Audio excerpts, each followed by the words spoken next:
Good day, sir.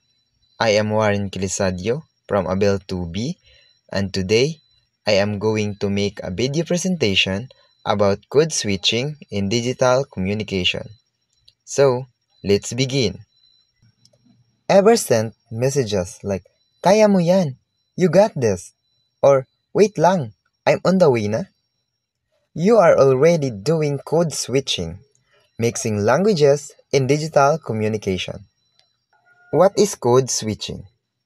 For example, in a conversation. Pre, did you finish your part? I need it ASAP.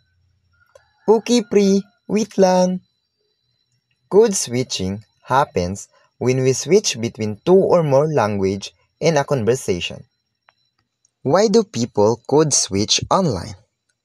The first one is because of comfort. For example, in a conversation. Pre, tara na. Let's go to the school na. Sige, pre, tara na. Some ideas are easier to express in our own language. The second one is clarity. For example, isend na tong imong assignment, pre. Deadline na baya karon. Ugani, hahaha. English words are sometimes faster or clearer like deadline or send. The third one is identity and personality. For example, pre, lagda mo sa imong crush. We? Just kidding. Code switching shows who we are, our humor, culture, and vibe.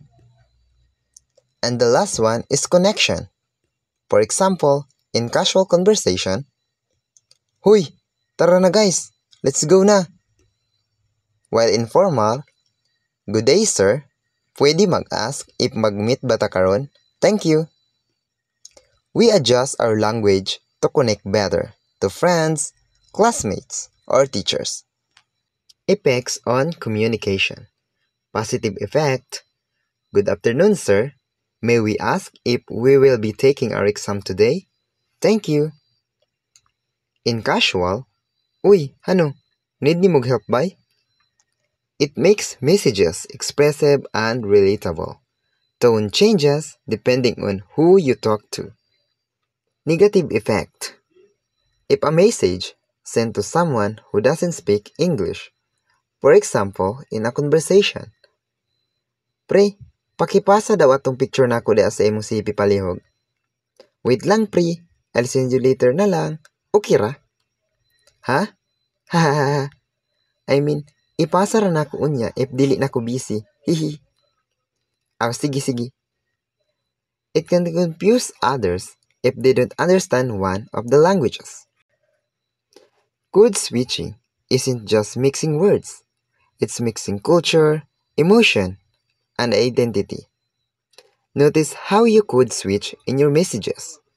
It's how we connect in the digital world.